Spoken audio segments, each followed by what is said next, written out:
Marko Muženič in dobrodošli na predavanju Kako zganiti mišlija, kjer upam, da vam bom čim bolj predstavil, kako nastane, oziroma kako je mogoče bolj nastala glasba, ki jo danes poznamo kot recimo fantazijsko ali pa znanstveno-fantastično. Se pravi glasba v fantazijskih ali znanstveno-fantastičnih medijih. Čist nakratko o meni, sem skladatelj. Zadnjih par let, 3-4 leta, se profesionalno ukvarjam s pisanjem glasbe za medije. Študiral sem na Akademiji za glasbo, predtem sem bil pouk. Zdaj, ker sem večinoma aktiven v Sloveniji, ne pišem ogromno za fantazijske medije, ampak imam pa ta žanr pač res mi je zelo pri srcu in sem pač ogromno preposlušal, ogromno sam preanaliziral in upam, da vam bom danes predstavil lahko en par stvari, kar sem jih objavil.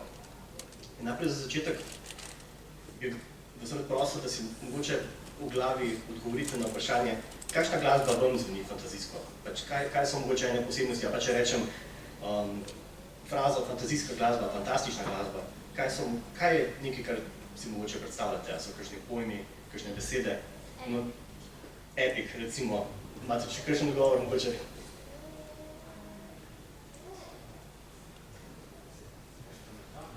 Inštrumentalna. Zanimiv odgovor. Rad bi vam predvajal en glasben odsek, kratek. Če veste, kaj je, ne povedati sosedom okrog sebe, ampak samo to, da si mogoče naredimo eno sliko, oziroma da imamo istočnico, iz katero govorimo.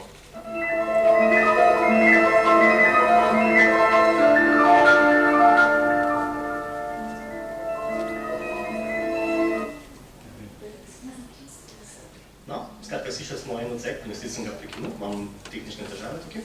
Rad bi par stvari sam povedal čisto kratko o filmski glasbi oziroma splošni glasbe za medije. Za razliko od glasbe, ko lahko slišimo po radiju, je ta glasba pisana direktno na medij. Se pravi, vsa forma, oblika, kako poteka melodije, vse to je prilagojeno dogajanju, ki ga imamo na zaslonu ali pa v videoigri, ki tudi potekajo na zaslonu. Ampak tri stvari pa razlikujejo, bi rekel, filmsko pa medijsko glasbo od običajne, navadne glasbe. Prva je, da filmska glasba funkcionira v filmu tako, da oblikuje naša čustva. Recimo, če si predstavljamo prizor, kjer ena oseba s popolnoma nevtralnim izrazom gleda skozi okno, mogoče otroka, ki se igra na travi. In če imamo zraven nežno glasbo, ali pa srhljivo glasbo, ali pa mogoče napeto glasbo, dobimo tri popolnoma drugačne scene. Pač na tak način glasba v filmu popolnoma samostojno oblikuje, kako mi dojemamo film in kako se tudi počutimo zraven. Druga stvar, kar dela glasba, je, da uporablja določene tehnike, predvsem motive, light motive, se jim tudi reče, da nam sporoča določene stvari. Sama glasba nam ne more ničesar sporočiti, gre za en popolnoma abstrakten jezik. Za primer lahko vzamemo slovensko himno. Pač nič v slovenski himni ni, kar pove bled, kako se počutimo, ko smo Slovenci, nič o državljanstvu, ampak samo s tem, ko to glasbo slišimo v kontekstu državnih praznovanj, ali pa ko smo v šoli se učili, pa smo poslušali himno, potem ta glasba dobi nek pomen. In podobno se zgodi v filmih, recimo, tukaj je en notni primer, to je tema Darth Vaderja. In kadarkoli se Darth Vader v Vojni zvezd, če nekdo ni videl filma, kadarkoli se Darth Vader pojavi na zaslonu, igra ta motiv. Hkrati se pojavlja ta motiv, ko vidimo posledice njegovih dejanj, ko nekdo govori o njem, ali pa ko nekdo govori o nečem, kar je Darth Vader naredil. Pač, ko igra ta glasba, mi zavestno ali pozavestno začnemo povezovati, se pravi, kakor sem rekel, glasba oblikuje neka čustva in začnemo tudi to dogajanje povezovati, oziroma dobimo neke informacije, ki ponavadi so namenjene, da se zgodba lažje podaja. In pa tretja stvar je, kar je še posebej pomembno za fantazijski in znanstveno-fantastični film, je, da glasba vzpostavlja nek čas ali pa kraj dogajanja. Se pravi, glasba, ki jo imamo pri videoigri, ki se dogaja v nekem vikinškem času, ne vem, Assassin's Creed, Valhalla, mislim, da ima eno drugačno glasbo, kakor recimo film, ki se dogaja v starodavnem Egiptu. Recimo, tukaj sem dal eno sliko za primer, kadarkoli imamo pač neke puščavske scene ali pa nekaj, kar se nadihuje pri vzhodnjaških kulturah, recimo za primer Dune, nedaven primer, tako imamo pač neke darbuke, oziroma pač neke bližnje vzhodne inštrumente, bližnje vzhodni melos, ki se pojavlja, recimo.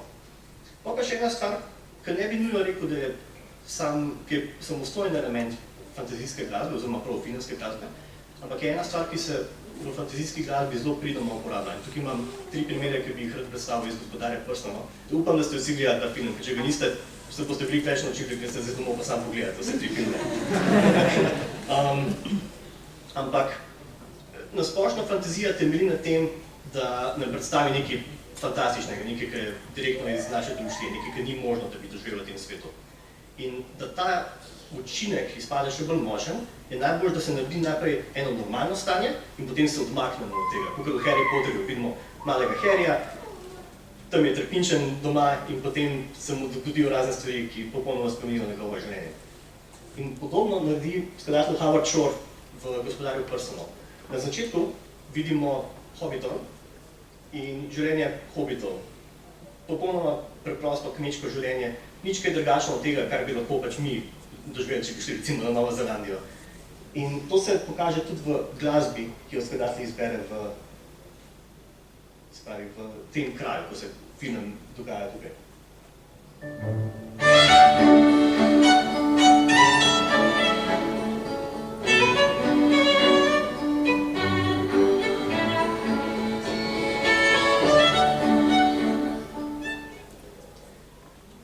Potem se film dogaja naprej in druščina pride, zdaj se bom osredotočil na hobite, pride v Rivendell, vilinsko mesto. In ta šok, ta kulturni premik, ki se zgodi, skladatelj slika tako, da glasba se močno spremeni. Pač iz te preproste kmečke glasbe, kjer so med drugim recimo inštrumenti, ki bi jih lahko hobiti sami igrali na njihovih praznovanjih, porokah, rojstnih dnevih, se pravi neke flavtice, godala, kar naenkrat dobimo en čisto drugačen glasbeni tretma, dobimo orkester, dobimo neke, nasplošno v tem filmu so bili predstavljeni kot nekako nezemeljski, odmaknjeni od pač običajnega sveta. Najbolj prosojni in nežni del orkestra se uporablja, recimo zborovska glasba, večinoma ženski glasovi in pa zelo tiha, nežna godala, razne harfe, zvončki. In nasplošno glasba v Rivendellu, ko bom pokazal, je, bi rekel, nekakšna sijoča, elegantna, pozdvignjena.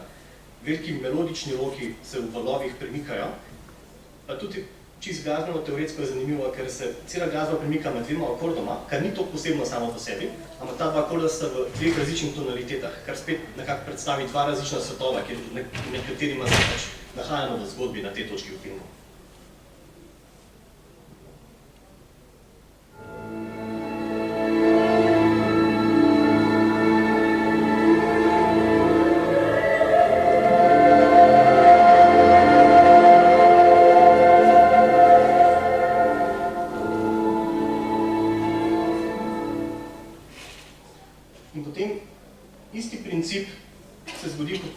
Mislim, v drugem filmu, če se prav spomnim, v Lothlórien, kjer so tudi vilini, ampak drugačni. Še vedno je prisotni en začutek brezčasnosti, ampak tudi več nekakšne eksotike. Pač, recimo, lorienški vilini so bolj zaprti, kot rivendelški, negostoljubni, recimo. In glasba je veliko bolj skrivnostna, zadržana, hkrati se pa tudi neka starodavnost slika, predvsem v uporabi, recimo, ena specifična lesica, ki spominja na neko eksotično, mogoče vzhodno, bližnje vzhodno zvočnost. Predvsem pa se ta glasba, je tudi skladatelj izpostavil, da se ta lorienška glasba napaja tudi pri gregorijanskem koralu. In na tak način, recimo, lahko fantazijska glasba določene stvari iz naše resnične zgodovine vzame, ker pač mi to glasbo avtomatično dojemamo, pač ta glasba stara 1220 let približno. In bo sama po sebi bo zvenela nekaj popolnoma drugačno, kar mi danes poslušamo. In pač to lahko izkoristi skladatelj pri pisanju, recimo, od take glasbe.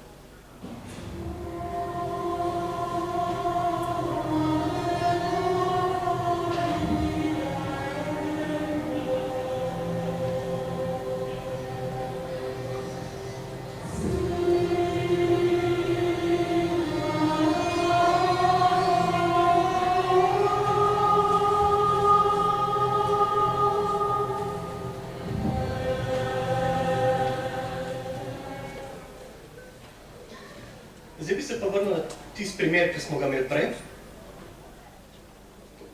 ki smo ga poslušali, se pravi, kaj je to? Ni bilo podzemno, da sem se nazaj na ta diapozitiv, ampak To je delo iz 1886, ki ga je Camille Saint-Saëns, tudi klasičen skladatelj, napisal v obdobju romantike. Je kot del nekakšne suite, več krajših del, iz suite Živalski karneval. Se pravi, prav ta specifična skladba, tista, ki ste jo slišali na začetku, ne bi predstavljala gibanje jat, rib v akvariju, ki pač druga pluje mimo druge, plava. In meni se zdi to zelo zanimivo, pač na en način program, na katerega je bila napisana glasba, se pravi namen, kaj je hotel skladatelj uprizoriti, ni popolnoma na noben način fantazijsko. Ampak glasba je zvenela nekaj, ki bi zelo lahko bilo v Harry Potterju, tudi v Gospodarju prstanov, recimo. In razlog za to gre iskati v obdobju romantike, ker je Saint-Saëns in mnogi drugi skladatelji deloval. V romantiki so skladatelji in tudi splošno šlo za umetniško smer, tudi slikarji, kiparji, pisatelji so za svoja umetniška dela inspiracijo iskali v mitologiji, v narodnih epih, pravljicah, bajkah in potem to uprizarjali na način, ki se prej ni res dogajal v glasbi. Prej je bila glasba, recimo v obdobju klasike, ki je prej sledila, je bila glasba bolj formalna, veliko bolj urejena, na noter obrnjena. V romantiki pa pridemo do nekih strašnih čustvenih izbruhov v glasbi, pač neka gibkost se pojavi, ki je potem, bom rekel, za ves čas spremenila glasbo. Glasba ni bila nikoli, od takrat naprej, ni bila več mirna, ni bila več urejena kot po romantiki. In predvsem, zakaj govorim o romantiki je, ker razlike med romantično klasično glasbo in zgodnjo filmsko glasbo ni. In s tem ne mislim zelo sta podobni. Dobesedno ni. Prvi filmi so imeli klasična romantična dela za svojo spremljavo in kar je predvsem pomembno, prvi filmski skladatelji so se učili na večinoma evropskih šolah, potem šli v Ameriko po prvi in malo kasneje po drugi svetovni vojni in svoje znanje romantične klasične glasbe uporabljali, da so potem pisali originalno filmsko glasbo, ki je normalno morala zveneti podobno temu, kar so poznali. Za primer imam recimo en klasičen film, samo da pokažem, koliko sta res podobna sloga. Zdaj, izbral sem dva primera, ki sta podobna, lahko najdemo drugačne primere, ampak ni toliko drugačnosti, recimo. Delno zaradi tehnoloških omejitev, pa lahko kasneje kaj več o tem, ampak preprosto taka glasba se je pisala v takih medijih. Zdaj, če poslušamo zdaj dve deli, v desni je opera Turandot, bomo slišali začetek opere in na levi strani, prvi primer, ki bomo predstavil, je začetek filma King Kong.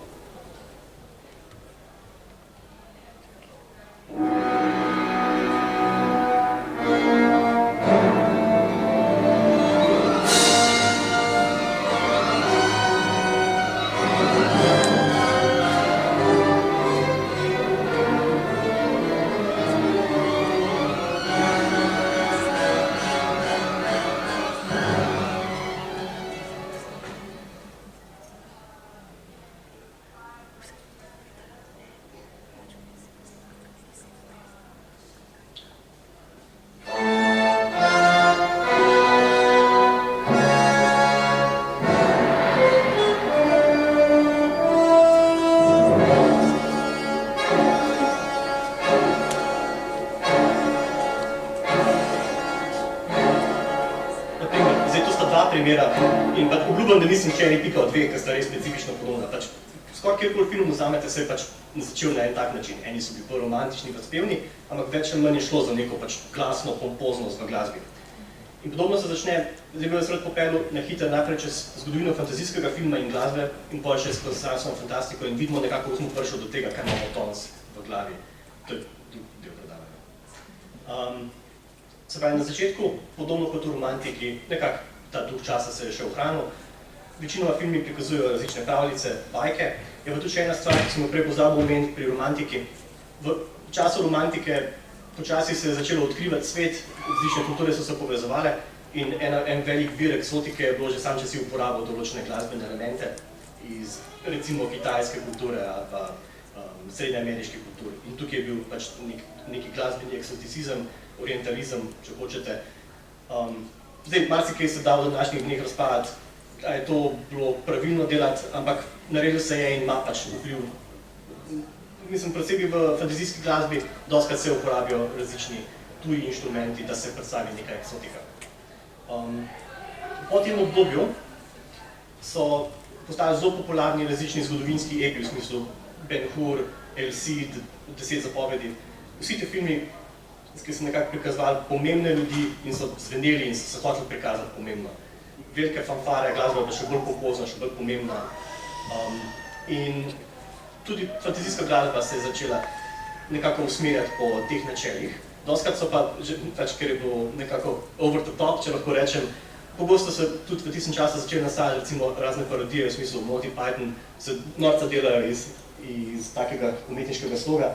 Če dam samo za primer, kako je to zgleda. Še vedno je precej podobno zgodni, tisti glasbi, ki smo slišali prej, ampak ima že en postopen razvoj.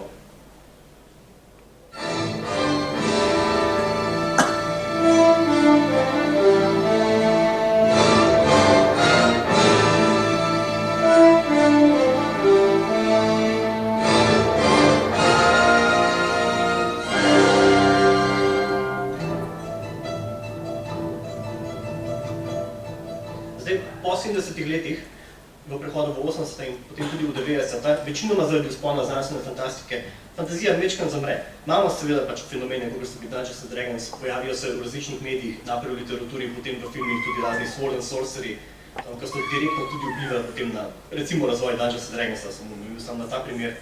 En od teh primerov je Conan iz leta 82, ampak tudi tiste parodije so nekako, pač fantazija se ni nujno toliko resno imala v tem času. Še vedno so se določeni fantazijski elementi pojavljali, ampak ne bolj tak neresen način. Ponavadi so se v filmu s tem mešali z drugimi žanri, recimo v Prince of Strahd z romantičnimi filmi ali pa z akcijskimi filmi in tako naprej. Ampak kar se mi zdi zelo zanimivo, zaradi tehnoloških napredkov v glasbeni tehnologiji, predvsem zaradi synthesizera in pa zaradi tega, ker so počasi se začeli ne samo, se pravi, skladatelji niso začeli za navdih imeti samo stare filmske glasbe ali pa klasične glasbe, ampak tudi glasbo, ki je bila takrat popularna, kakšen pop, oziroma takrat sodobni umetniki, se tudi filmska glasba začne preoblikovati v nekaj, ki počasi že pride v to, čemu bi mi rekli, recimo fantazijska glasba. Nekaj, ki mogoče izpade zastarelo, ampak ne bi pa bilo čisto out of place.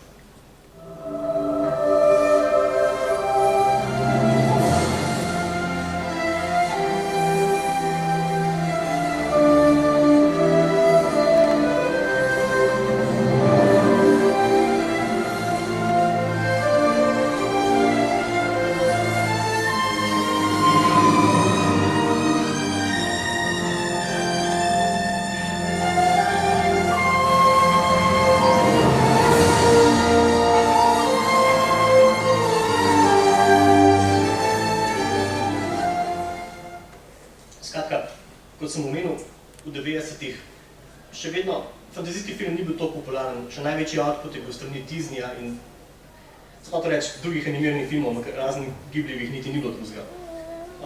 Eni žanrski poskusi so sicer bili, ampak to zatišje nekako ni imel enega velikega vpliva na razvoj glasbe. Ma pa takoj za tem. Se pravi, ta dva filma sta praktično vse, kar lahko povem, vse, kar moram povedati o fantazijski glasbi v tem obdobju. Pač sama sta krojila, se pravi, Harry Potter, ki je napisal glasbo, katerega je napisal John Williams, je naredil pač neko zelo okrašeno, simfonično podobo in je pač res zakoličil, kako mi razumemo glasbo. Recimo, tisti primer, ki sem ga prej pokazal od Camilla Sansona, je bil nujno vsaj delno inspiracija za to glasbo in še vrsta drugih klasičnih skladateljev. Gospodar prstanov je itak en samostojen monolit v fantaziji, če govorimo pač o literaturi ali pa nasplošno o sodobni fantaziji. Enkrat sem slišal, mislim, da je Terry Pratchett rekel, da je zelo lep citat, ki gre v smislu, da je gospodar prstanov kot gora Fuji v japonski umetnosti. Pač povsod se pojavlja, ampak če se pa ne, je ali zato, ker je umetnik na vrš spustil, kar je že samo po sebi zanimivo, ali pa zato, ker stoji na gori Fuji. In nekako to je bilo pri gospodarja prstanov. Pač potem, ko je ta film prišel ven, Howard Shore, posebej, recimo, jaz sem ful velik igr takrat igral raznih fantazijskih, tudi ko so kasneje prišli Oblivion in Morrowind še prej. In čisto vse te igre, soundtracki so se tako ali drugače napajali pri Lord of the Rings. Praktično ni bilo drugih primerov, pač to je bil en temeljni arhetip, ki ga je Howard Shore postavil in vsi so kopirali tam naprej in zelo dobrim razlogom, ker izjemno dobro deluje. Predvsem, po mojem mnenju, če bi mogel jaz reči, ni neko informirano mnenje, nujno, ampak zadev je popolno mejo med nečem, ki zveni, kakor da je ves čas bilo tam, pa se je samo odkril, pa še vedno sveže na en način da nam da en nov pogled na to, kaj je lahko bila fantazija. Hkrati je pa pač glasba naredila toliko organsko, da se res zdi, kot da je prišla iz kultur, ki smo jih spremljali v filmu. In pač po uspehu teh dveh filmov so v bistvu franšize se kar vrstile. Danes vi zikar bolj veste, kaj se vse dogaja na področju fantazijskega filma. Kot sem rekel, kup enih franšiz, veliko adaptacij, posebej knjižnih adaptacij, se pravi, kup enih novih serij. Glasba se je tudi slogovno spremenila, ne bom še nujno pokazal primera, ker bomo šli na to, ampak za ta razvoj je predvsem odgovoren Hans Zimmer, ki je naredil nek sistem glasbene tovarne, lahko rečemo, v Hollywoodu, nekega zelo homogenega sloga, ki je hočeš nočeš vplival na splošen Hollywood. Tudi če je Hans Zimmer delal glasbo ali ne, glasba začne postajati zelo podobna in pač je to, kar si danes predstavljate. Recimo, če boste danes, če bi šli v kino pa si pogledali, ne vem, enega od teh filmov, pa karkoli, se pričujem, nekaj časa nisem spremljal kaj novega na področju fantazije, boste slišali tako glasbo, se pravi, ni nekih ful novih napredkov od 2012, 2013 mogoče, ali pa 2016, da bom prestrol. Dal sem pa še MCU zraven, to je en najbolj tipičnih predstavnikov tega glasbenega žanra. Zdaj ne vem, če ga nujno lahko damo v fantazijo, ampak meni se zdi, da je bolj fantastičen, kot znanstveno fantastičen. Hotel sem ga plagal vključiti, ker gre pač za en nov kulturni menik, ki bo mogoče, ne vem, če bi to predavanje imel čez 10 let, mogoče se bo ene nove stvari začele dogajati zaradi tega. Recimo glasba v MCU, zikar večina, da se je videla tisto video, kjer so analizirali glasbo, kako je, bom rekel, neizrazita, pa dolgočasna. Zdaj se stvari spreminjajo, pač glasba postaja drugačna, nova, eni novi prijemi se uporabljajo in pač jaz sem navdušen, da vidim, kaj se bo zgodilo. Zdaj pa, če se vrnemo na znanstveno fantastiko, nazaj v 2030-ta, glasba je bila popolnoma ista, kot v fantazijskem filmu, se pravi najprej klasična glasba. In več ali manj ni bilo novih napredkov, dokler ni Bernard Herrmann leta 1951 naredil glasbe za dan, ko je obstala Zemlja. In gre za nek najbolj tipičen kliše retro futurizma, ali pa recimo stare sci-fi glasbe, tako boste slišali, kaj mislim. Je pa do tega lahko prišlo, ker so se takrat začeli razvijati različni elektronski inštrumenti in vezja.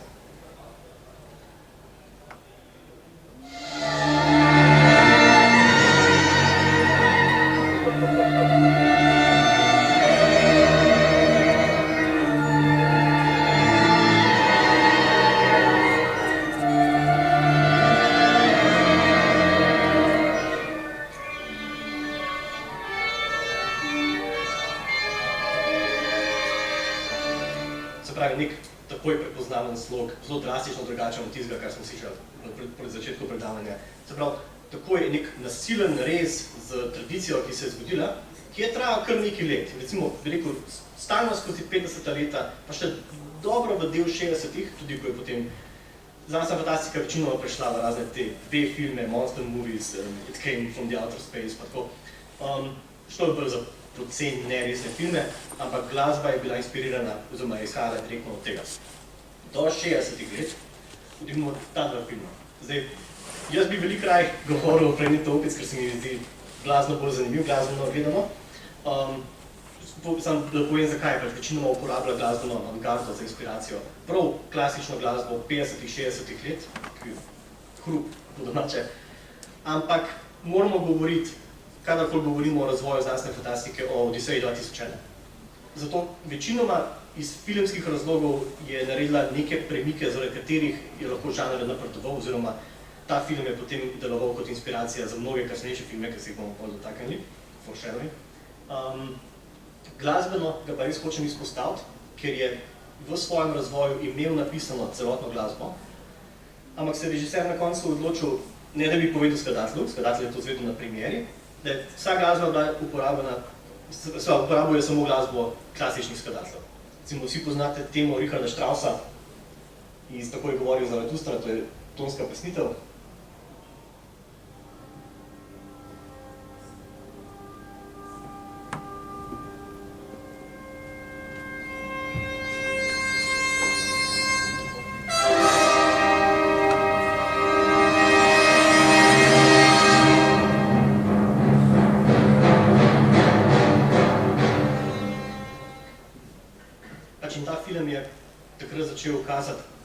Kako lahko začnemo razmišljati o vesolju v umetnosti. Kar je dobro, ker smo dobili Vojno zvezd, po veliki zaslugi tudi zaradi Odiseje. Zdaj, Vojna zvezd v znanstveni fantastiki deluje podobno na en način, kot Gospodar prstanov, pa mogoče boljše rečeno Harry Potter. Na ta istega skladatelja, John Williamsa, ampak kar je Vojna zvezd naredila, se pravi, v 70-ih se začne močno glasba, po tistem valu iz 50-ih in 60-ih, začne premikati v neko elektronsko glasbo. Pojavijo se sicer tudi kakšni akustični inštrumenti, večino v manjših zasedbah in nasplošno zadeva stagnira. Ampak John Williams, kar je naredil, ne samo da je združil določene takrat zgodnje elektronske sintesajzerje in simfonično glasbo, ampak to je naredil na tako fantastičen način, da Hollywood ni mogel tega spregledati. In resno mislim, ko rečem, da danes imamo v filmih simfonično glasbo zaradi Vojne zvezd. Ker takrat je bilo že razmišljanje v smislu, ful drago je narediti orkester. Zelo drago je narediti simfonično glasbo za 1 uro pa pol, 2 uri filma. In so probali iti stran od tega, ampak niso mogli zaradi uspeha tega filma, pa delno še žrela, ker je prišlo 75, se pravi, Vojna zvezd 77. In pač od tukaj naprej mora simfonična glasba obstajati v eni obliki v znanstveni fantastiki, oziroma nasplošno v filmu. Ampak v poznih 70-ih začnejo inženirji se igrati in končno nastanejo dostopni sintezatorji glasbe, mislim, da je normalen izrazek, čudno to ni. In zgodi se revolucija v pop glasbi, disko glasbi in predvsem v filmu, v znanstveno-fantastičnem filmu. Pač en primer, ki ga moram pokazati, ko govorimo o sintesajzerjih, je Vangelisov Blade Runner.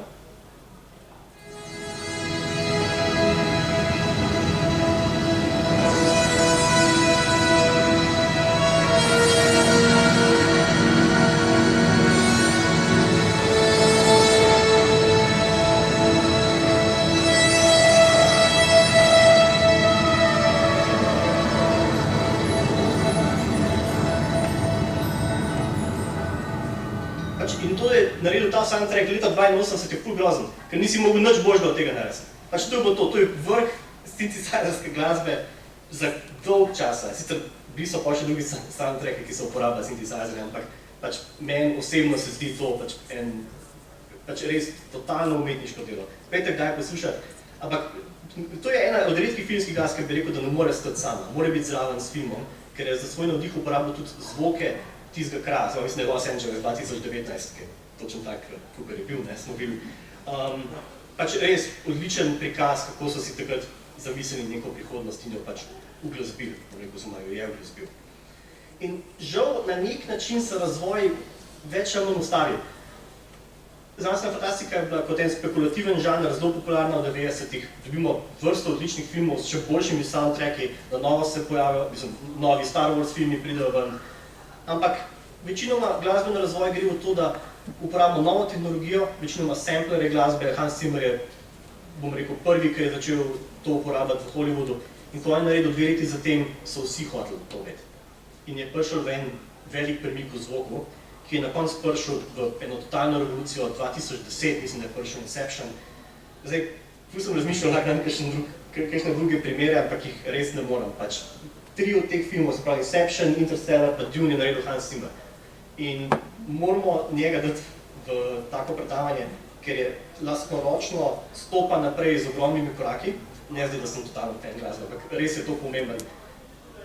Trendsetter je v tem, kako moramo razmišljati o glasbi. In to ni več. Delno bi rekel, da je posledica, kar je Vangelis naredil v Blade Runnerju, se pravi, vzel je en zvok sveta in ga poskusil nekako delno z zvočnimi efekti, delno pa z glasbo prikazati. In Hans Zimmer to vzame, doda še pol orkestra, v velikosti, kakor še nismo videli prej, in nadaljuje. In gradi z vsakim filmom eno popolnoma novo zvočno sfero in pol ostali skladatelji večinoma, pač ali imamo manjše skladatelje, ki delajo nekaj novega, ali pa tiste, ki stopajo po njegovi poti in imitirajo in z dobrim razlogom, pač ful dobro deluje ta slog. Pač potegneno noter v svet, bombastičen je in pa zelo ustreza, recimo, prav po tej bombastičnosti slogu filmov. Tudi filmi so totalno larger than life, ogromni blockbusteri, stotine milijonov ostanejo, da jih naredijo in vidi se. Ampak, ne vem, da vam zdaj vrtim Hansa Zimmerja, bi pokazal samo še recimo ene nove stvari, ki se dogajajo v znanstveno-fantastični glasbi. To je nekaj, čemu bi jaz rekel islandski slog, ali pa islandska šola. Večinoma po Johanu Johanssonu, ali pa Hildur Guðnadóttir, ki je naredila glasbo za Jokerja, recimo. In se premakne, še vedno gradimo na neki synthesizerski, pa recimo elektronski tradiciji, ampak iz akustičnih temeljev in močno predelano, nekaj sorte nov minimalizem.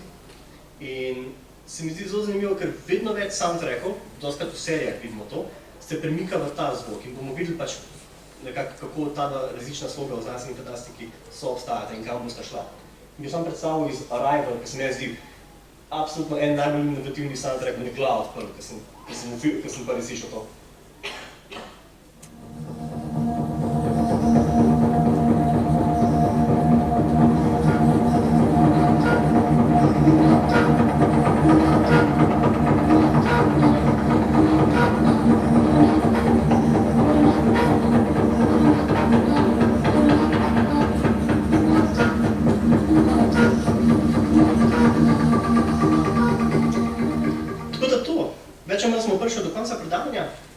Imam sicer pripravljeno še o tem, kako se glasba dejansko naredi, ampak mislim, da nimamo, a imamo čas za to še več ali manj. Daj mi sekundo, da ugotovim. 3-6. Zdaj je 5-6-pol. Imaš 5 minut. Imam 5 minut. A biš ti mogoče na vprašanje, imate kakšno vprašanje glede tega, kar sem povedal? Kaj pa mislim, da je prišla glasba v prihodnosti? Nimam pojma, če bi to vedel. Če bi to vedel, bi... A? Ja, to sem hotel reči. Če bi to vedel, ne bi tukaj dal tega pogovora, ampak bi delal to glasbo in čez 5 let bi vas povabil v studio, recimo. Jaz mislim, da bo... Ni problem v glasbi. Problem je v tem, kako filme delajo. Pa zdaj nočem šifati nekaj, ampak zelo... Toliko velike količine denarja so v filmu, da si ne upajo tvegati z ničem novim. In raje izberejo varno opcijo, ne da jim zamerim, razumem zakaj. Ker pač, ko daš toliko denarja v blockbuster, ne boš pašparil na glasbi. In ne boš nekaj novega probu, da bo mogoče rata, mogoče pa ne. Ker je tvegano. In bom tako rekel, če hočeš imeti ful dober film, ne boš imeti za nič glasbe. Lahko imaš za nič film, pa imaš odlično glasbo, to je večina karijere Jerryja Goldsmitha, pa je totalna sramota, ker je izjemen skladatelj. Lahko imaš za nič film, pa za nič glasbo, v tem primeru nič ne pomaga, ampak ne moš imeti res odličnega filma, da bi glasba zraven kvarila. Zdaj se ne spomnim, mogoče 12 Angry Men iz, kaj je to, 52, nekaj tazga, 62 mogoče. Pa tudi, ne da je slaba glasba, samo res ni nič posebnega. Ampak toliko sta povezani, se pravi, recimo zvok in slika, ne pozabimo, pač to je pol kanalov, ki ga dobimo, pol informacij. Film gledamo in vse ostalo se zgodi prek sluha, večinoma prek glasbe, ker dialog itak pisimo več v današnjem miksu. Tako da, ne vem, kam bo šlo, upam, zelo mi je všeč, kaj se dogaja s to islandsko šolo. Pač nekaj res novega, ki nismo slišali. Delno se seveda napajajo v klasični glasbi, večina filmske scene, še vedno so. Filmska glasba je ful všeč, ker nekako pač krade iz povsod, kar bo delovalo in dostakrat lahko to deluje kot en tak gateway drug. Poslušaš soundtrack, ful dobro. Ful mi je všeč soundtrack od Arrival, kaj grem poslušati? Ne sem spomnil. Terry Riley in si. Nasplošno glasbeni minimalizem, John Adams. Kaj že ne, Max Reger, Max Richter. Zdrav, nova minimalistična glasba. Olaf Koralacom, zdaj same imena prehajajo. Super glasba, ampak rata poznana zaradi filmske, kar je škoda, ampak šur, če je to treba, pa ne. Ampak jaz mislim, da odgovorim na vprašanje, zdaj sem malo sem okoli šel. Jaz mislim, da mogoče v tem vsaj delno prihodnost. Pač ena nova smer, ki se odpira in ponuja novo platno, pa bomo šli tam pohvekam. Še kakšno vprašanje? Ja, praviš, da je glasba vedno podrejena filmu, a obstaja kakšna izjema, kjer je najprej bila glasba, pa so potem nek film ali pa kakšen video sestavljen? Je par umetniških primerov. Večinoma ne, da bi bili prav blockbusteri. Zdaj se ne spomnim naslova, ampak vem, da sem bral, da so filmi, kjer so recimo naprej glasbo naredili, potem so pa film. Mislim, včasih eni primeri so v E.T.-u, je John Williams naredil na koncu, ko je sekvenca, ki se preganja s kolesi pa leti pa tako, je Williams naredil glasbo in so imeli ogromne težave s sinhronizacijo, kako zadeti vse stvari, ker gre za, mislim, da 6 minut, 7 minut glasbe. Pa to nimamo še videa, nimamo še računalnikov. 82.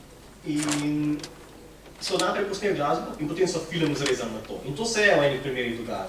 Ampak, mislim, da dam delno šalijo, ampak delno res odgovor na vprašanje, pač audio-vizualno delo, kjer je glasba v prvem planu in potem slika je videospot. Tako da, ne vem, ja pa ne. Ja, večinoma umetniški projekti, Kojaniskacijo od Filipa Glessa, recimo, še en mini bil super glasba, ampak je narejen kot bolj umetniška instalacija, kot nek film.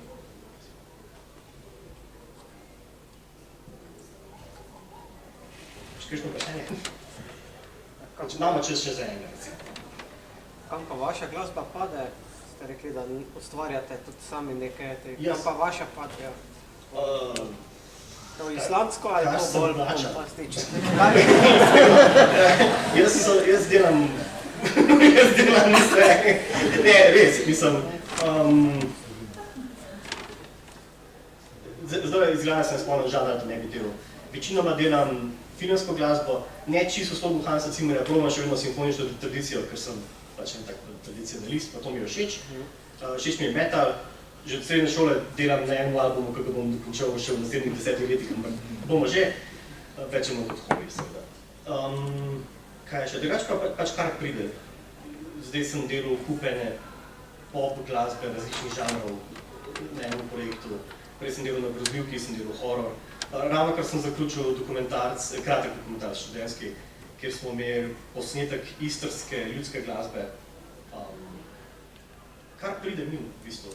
Pač, tako rekel, če je tukaj kakšen, ki bi rad se začel ukvarjati z glasbo za medije, recimo, najbolj pomembno je, da lahko hitro slišiš glasbo, pa potegneš ven, kar misliš, da je bistvo, da to lahko potem imitiraš. Se pa narediš nekaj svojega, ampak da hitro pogruntaš, kaj je tisto bistveno v minimalizmu, v popu, če hočeš disko posnemati, funk, karkoli pač je. Jaz mislim, da bi tukaj zaključil s predavanjem. Ful hvala, da ste se začeli, da ste prišli pogledati. Tukaj imam kupček vizitk, mislim, da imam premalo za vse.